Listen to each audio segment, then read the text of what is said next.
But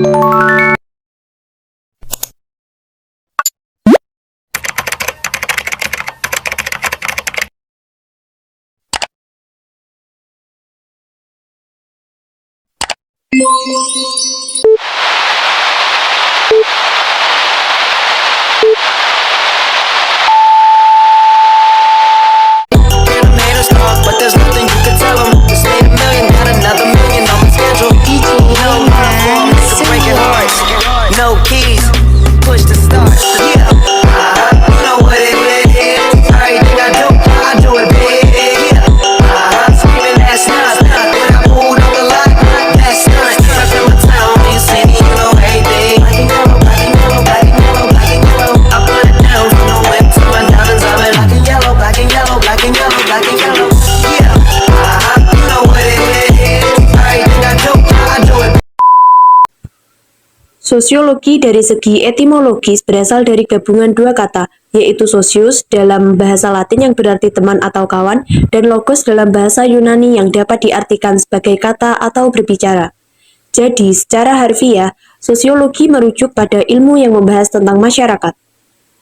Menurut Auguste Comte, sosiologi harus didasarkan pada pengamatan nyata dan bukan pada spekulasi atau anggapan semata mengenai kondisi masyarakat.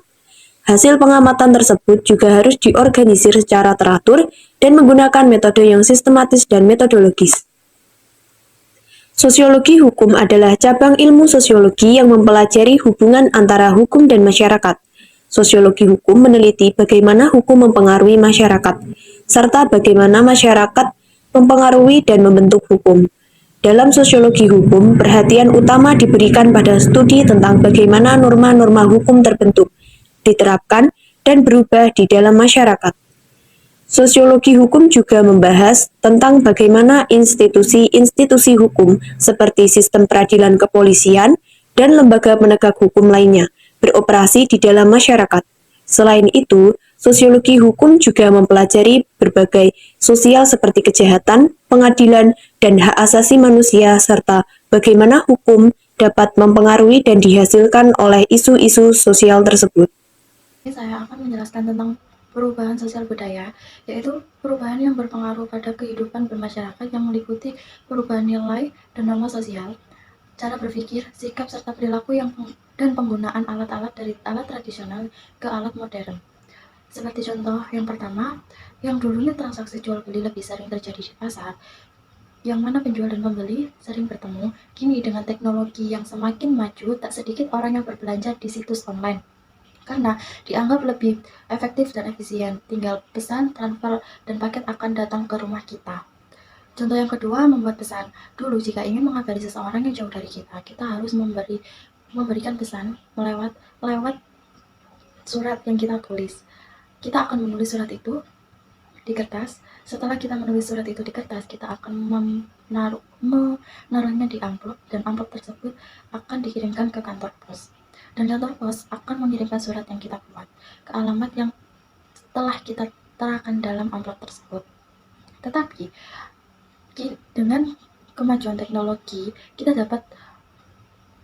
tidak perlu repot-repot untuk membuat surat jika ingin mengabari orang yang jauh dari kita. Cukup kita mengambil handphone atau smartphone yang kita punya, dan kita bisa langsung menelpon orang tersebut.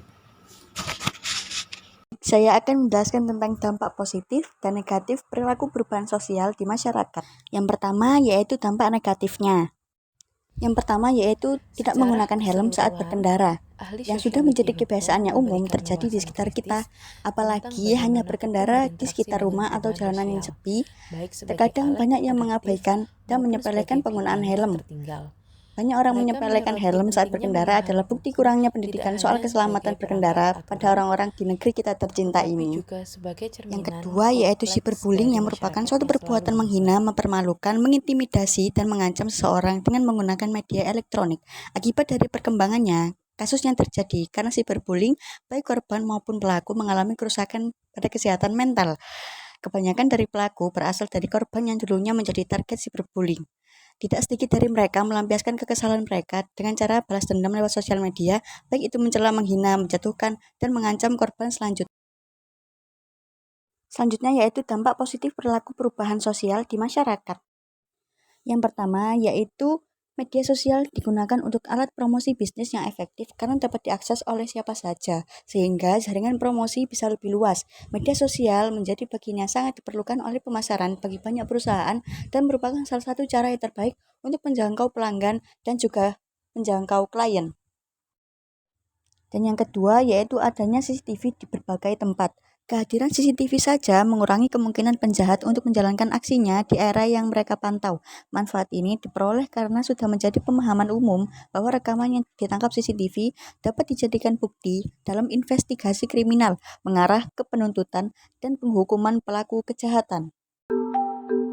Selanjutnya saya akan menjelaskan tentang bagaimana tanggapan ahli sosiologi terhadap perubahan sosial. Seperti yang telah dijelaskan tadi, perubahan sosial adalah fenomena yang terjadi dalam masyarakat dan mempengaruhi sistem sosial, termasuk nilai, sikap, dan pola perilaku antar masyarakat. Ahli sosiologi hukum memiliki pandangan yang beragam tentang perubahan sosial dan bagaimana hukum berperan dalam proses tersebut.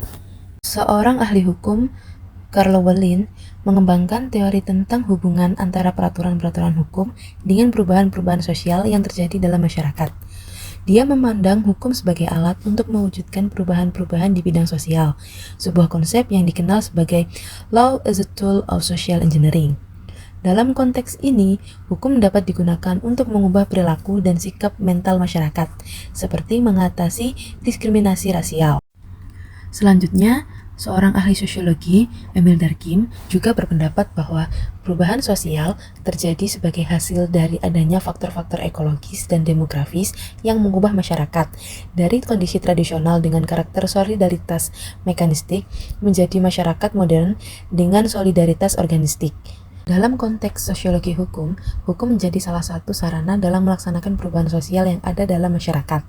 Sosiologi hukum membahas tentang berbagai penyebab masalah sosial berkaitan dengan hukum yang dialami oleh masyarakat luas, sehingga mengancam ketentraman yang selama ini sudah diciptakan. Max Weber mengungkapkan bahwa perubahan sosial adalah situasi yang terjadi di masyarakat yang diakibatkan karena ketidaksamaan dengan unsur-unsur sosial yang ada.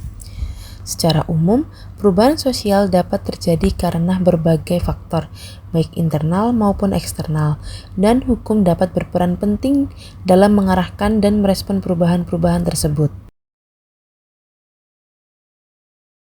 Tidak bisa dipungkiri bahwasannya negara kita, negara Indonesia, merupakan negara yang berlandaskan hukum, yang tentunya menerapkan nilai-nilai murni hukum dan juga nilai-nilai Pancasila. Namun, kita perlu melihat lagi dari faktanya, bukan katanya, bahwasannya terdapat kebijakan pemerintah terkait upaya penegakan hukum di Indonesia yang mengakibatkan pelanggaran hukum serta tumpang tindih baik dari masyarakat maupun dari pemerintah, yang mana membuat mereka tidak ada keseimbangan dalam upaya proses penegakan hukum. Lalu dalam argumennya, Juwono menerangkan terdapat 8 alasan mengapa lemahnya atau alasan melemahnya penegakan hukum di Indonesia, yakni masalah dalam pembuatan peraturan perundang-undangan, 2. mencari kemenangan bukan keadilan, 3. uang mewarnai penegakan hukum, 4. penegakan hukum sebagai komoditas politik sehingga menjadi diskriminatif, 5. lemahnya sumber daya manusia, 6. adanya advokat yang tahu hukum, 7. keterbatasan anggaran, 8. penegakan hukum yang dipicu oleh media massa.